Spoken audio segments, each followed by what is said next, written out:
Good morning. I'm Pastor Steve Prick of the Warrior Christian Fellowship. I'm glad you could be with us today for a time of devotion on Tuesday morning, July 20th. It's going to be a warm day here today. I hope it's good where you are.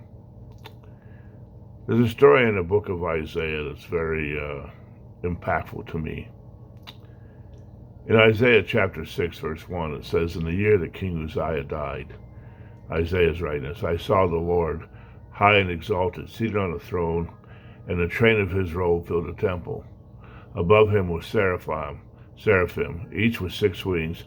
With 2 wings they covered their faces, with 2 wings they covered their feet, and with 2 they were flying, and they were calling to one another." He saw the year King Uzziah died, an impactful time. King Uzziah had been king of Judah for about 50-some years. He had co-reigned with his father for the first 20-some years. And then after his death, I think it was his son Jotham that took over. But King Uzziah was a pretty good king, but eventually he fell out of grace with God and wound up with leprosy and died. But he was a pretty good king, and Isaiah was probably impacted. I mean, you can think back in history and remember where you were when Kennedy was shot or where you were on 9/11, things that impacted your life. What impacted Isaiah, though, he was taken up to a vision into heaven, and he saw the seraphim flying around and saying, "Holy, holy is the Lord Almighty. The whole earth is full of his glory." And it says, at the sound of their voice, the whole temple shook, and the temple was filled with smoke. When Isaiah saw this, he was just overwhelmed with the power of God, and he cried out, "Woe is me!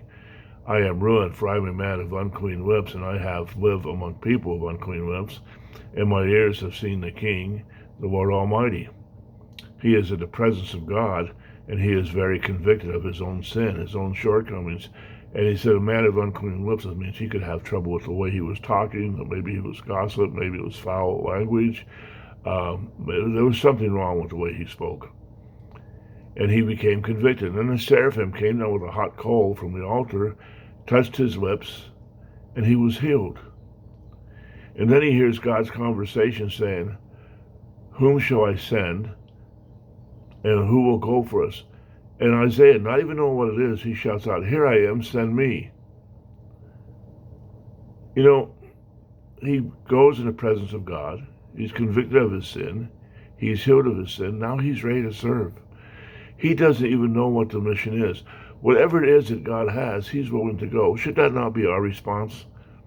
You know, if you have come into the presence of God, if you have been convicted of your sin, if you have confessed your sin to Christ, been forgiven, received him as your Lord and Savior, should you not be willing to go and serve him, whatever it is?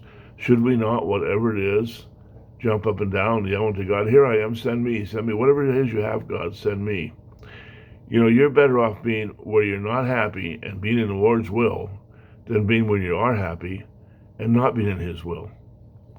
You know, God may have a tough assignment for you. He may have an easy assignment, but our attitude should be, "Here I am, send me." I want you to think about that today. Has God delivered you from your sin? Is the Lord your Savior?